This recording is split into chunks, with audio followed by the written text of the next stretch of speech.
Hey YouTube, the greatest to ever do it are back at it again, and we are going to watch a couple replays from them. And we're going to start from oKhaliD's perspective. We have a replay from oKhaliD and a replay from Fairy Peak, and we're going to use it both as an opportunity to see how these players are playing in ranked 1v1 as of now. These were from probably just a couple days ago. And as well as talk about the 1v1 standings, the 1v1 goats in the game as oKhaliD turns and slams a nice cut. I'd be interested to hear who you guys have as your best 1v1ers to ever do it, because as time goes on, we are slowly going to have newer and newer players trying to make an argument for it. And it's interesting to think about whether or not they'll ever be able to surpass the players of the past. For example, the #1 most agreed upon best player to ever do it is Fairy Peak. And he comes from an era in which he was able to dominate in the 1v1 game that arguably will never happen again.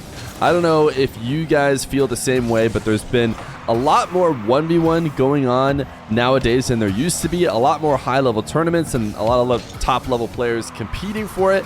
I can't imagine we'll see the same kind of dominance over a time period as we saw from Fairy Peak, because there's just too many games nowadays. Fairy Peak was dominating mostly in show matches. If you guys remember, if you've been around the 1v1 scene for a long time, it's not that Fairy Peak was, farming tournament after tournament and getting first place. He was mostly just dominating in show matches, akin to what Zen did recently, where he went on his 12 or so 11 game winning streak. Did he lose the 12th? I think it was.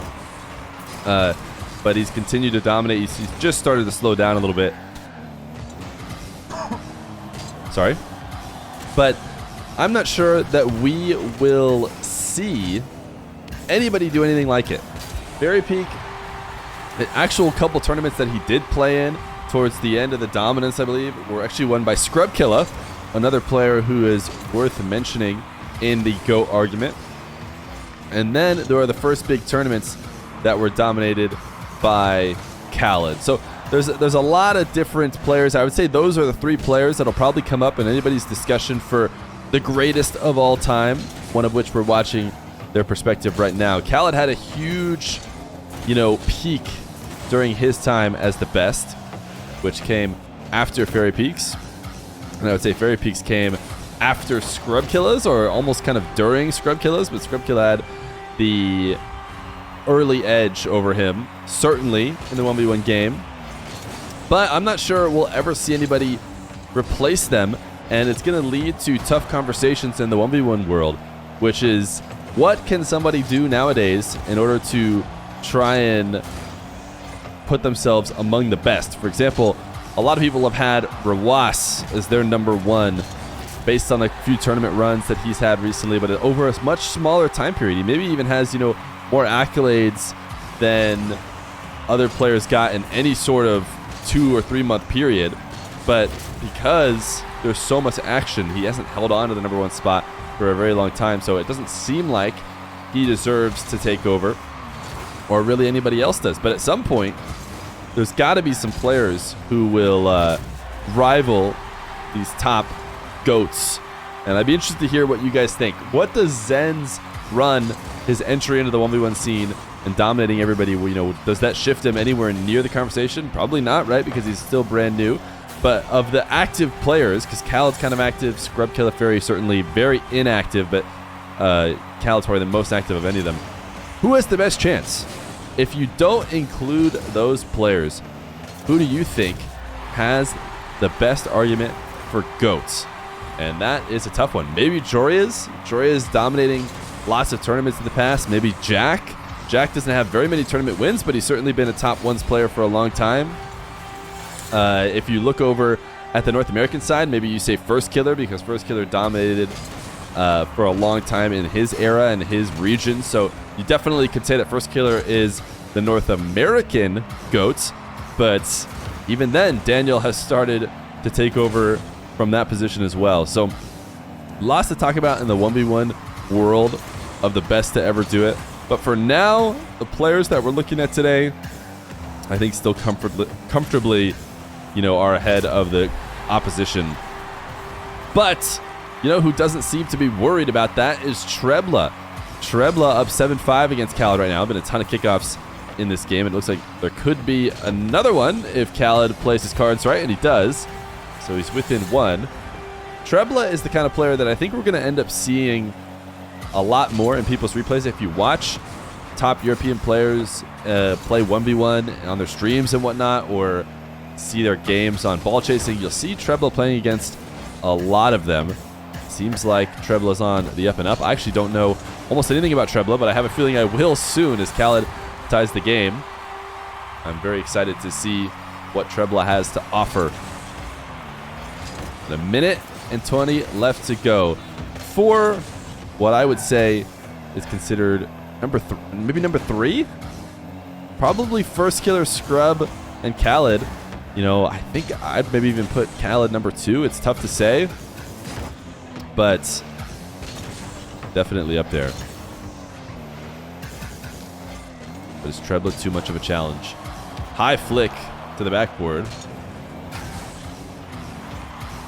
oKhaliD, the bounce dribble, the tiniest of bounce dribbles as he tries to work his way through. 50 and a slow play to get Trebla awkward in net and then guarantee that he wins the 50. Such a smart play. He played it quickly. Trebla gets to cross the net, save the ball with speed, likely clear the ball out. Instead, oKhaliD forces the change of pace in order to make Trebla awkward in net and a kickoff win, make it 9-7. Now, if this were any other game, we would probably just end it here you know, you can assume it's over, except there's been so many kickoff goals that Trebla could easily get to, although he seems to have handled this kickoff. oKhaliD needs to stop him here. Looks like Trebla's going air dribble bump. oKhaliD able to escape, and a full field counter dribble should probably waste enough time for him, unless he launches a reset off the back wall and gives a freebie to Trebla. So it'll be 5 seconds and a delay kickoff or something, some sort of kickoff to keep himself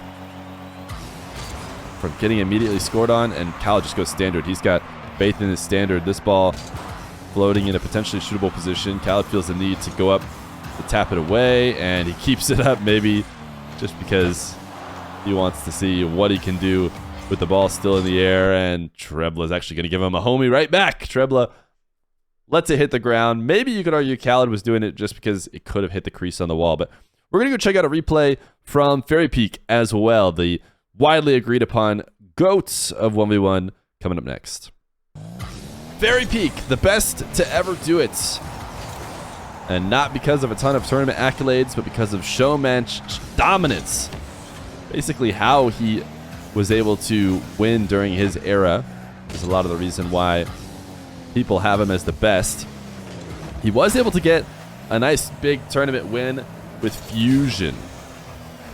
Fusion and the Be Careful era, I don't know if it's an era, but the Be Careful game that got him that win was a huge win for Fairy Peak, and it was at the tail end of what people would consider his time at number 1. In fact, he probably had already lost it at that point, with oKhaliD dominating so much in Salt Mine 1. Fairy showed he still had it. And I wonder if players would, or people would be more willing to shift Fairy off the top spot if he didn't win the Be Careful series. If he didn't win the Be Careful series, maybe people are willing to put oKhaliD above him. I don't know if that would have any relevance for Scrub and whether or not Scrub is at number 1. I don't think Scrub's going to have a really hard time ever fully convincing everybody that he's number 1, but he's number 1 in my heart, in case you guys didn't know. When I first started watching 1v1, it was originally because Scrub Killa was so exciting to watch on Johnny's channel. I loved the idea of a, really young player showing the older ones players how it's done.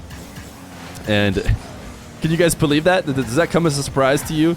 It probably shouldn't, considering what my content has become as I've joined the one scene. But just know that even before I was doing content, that was my favorite thing to watch. I wanted to watch the up and coming, players who were absolutely changing the game. Nice shot from Feer. And in that case, it was Scrub Killer. And only in the future did it become the likes of Evo, Chronic, First Killer, Daniel, all these players who played a ton of ones. There's even more. I mean, those are all the North Americans, I guess.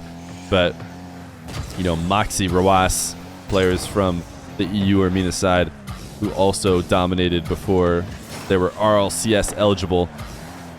Very Peak, probably a bit fortunate that dunk did not go directly in his net. Very Peak has switched to the Fennec since a long time ago, but I would love to see more Plank players in 1v1. I think right now we pretty much only have Zapatos, and Zapatos has shown how well you can play with it, but recently I believe it was Daniel switching to the Batmobile in a couple show matches and getting some wins and showing how different that playstyle can be. I think because Daniel felt a little bit less comfortable going for aerials in the Batmobile. Not to say that that's a style you have to do with like a purely grounded one.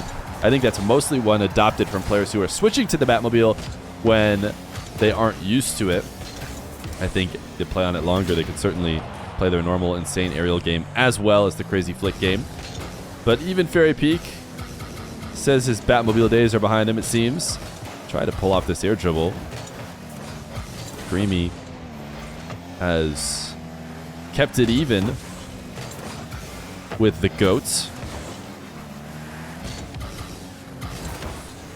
It's interesting to see how some of the best minds in 1v1 look to try and win in this different era.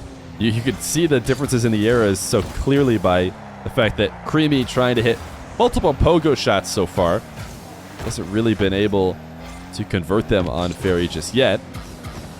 But he's trying to welcome him to the new age. But hey, Feer says, I never left, man.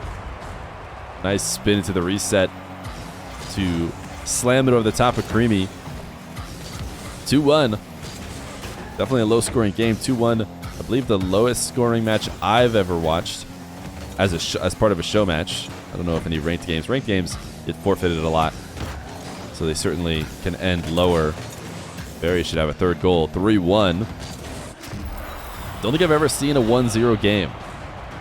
If you guys have seen a 1-0 show match or a game in a show match of 1v1, please let me know.